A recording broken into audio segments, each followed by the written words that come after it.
அனைவருக்கும் இனிய வணக்கம். அன்பின் ஆன்மீகம் யூடியூப் சேனலுக்கு உங்களை அன்புடன் வரவேற்கிறோம். நம்ம சேனலை முதல் முறையாக பார்க்குறவங்க ஞாபகமாக சப்ஸ்கிரைப் பண்ணிக்கலாம். இன்றைய பதிவில் நம்ம பார்க்க போகிறது 2026 வருடம் மதுரை சித்திரை திருவிழாவில் முக்கிய நிகழ்வாக இருக்கக்கூடிய அழகர் வைகை ஆற்றில் எப்பொழுது எழுந்தருளுகிறார்கிற தகவலை தான். அழகர் ஆற்றுல இறங்கிறதுக்கு முந்தின நாள் இரவு தல்லாகுளம் அருள்மிகு பெருமாள் திருக்கோயிலில் அழகருக்கு அபிஷேகம் நடக்குது.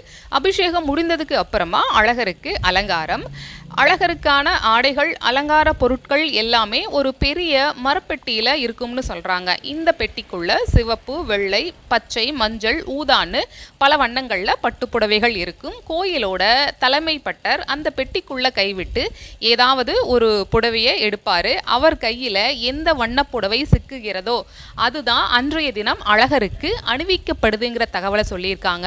அழகர் எந்த வண்ணப்புடவையை கட்டி ஆற்றில் இறங்குறாரோ அதற்கு ஏற்றாற் போல அந்த வருடத்தில் நல்லது கெட்டது எல்லாம் நடக்கும்ங்கிறது பக்தர்களோட நம்பிக்கை.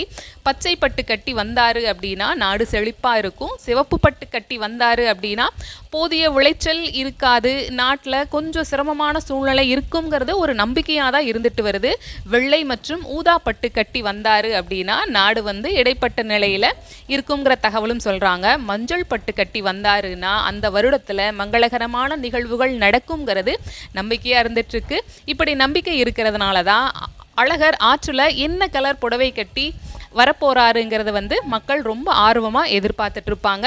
2026 வருடத்தில் அழகர் எப்பொழுது ஆற்றில் இறங்குறாரு அப்படின்னா மே மாதம் 1 தேதி வெள்ளிக்கிழமை அன்னைக்கு காலையில் 5:35 மணிக்கு மேல் 5:55 மணிக்குள்ளாக அழகர் ஆற்றில் இறங்குறாரு. மே மாதம் 1 தேதி வெள்ளிக்கிழமை அன்று காலை 5:35 மணிக்கு மேல் 5:55 மணிக்குள்ள ஆற்றில் அழகர் இறங்குறாரு. இந்த நிகழ்வை காண நாம அனைவரும் ஆவலுடன் காத்திருப்போம். இந்த பதிவு உங்களுக்கு பயனுள்ளதாக இருந்திருக்கும்.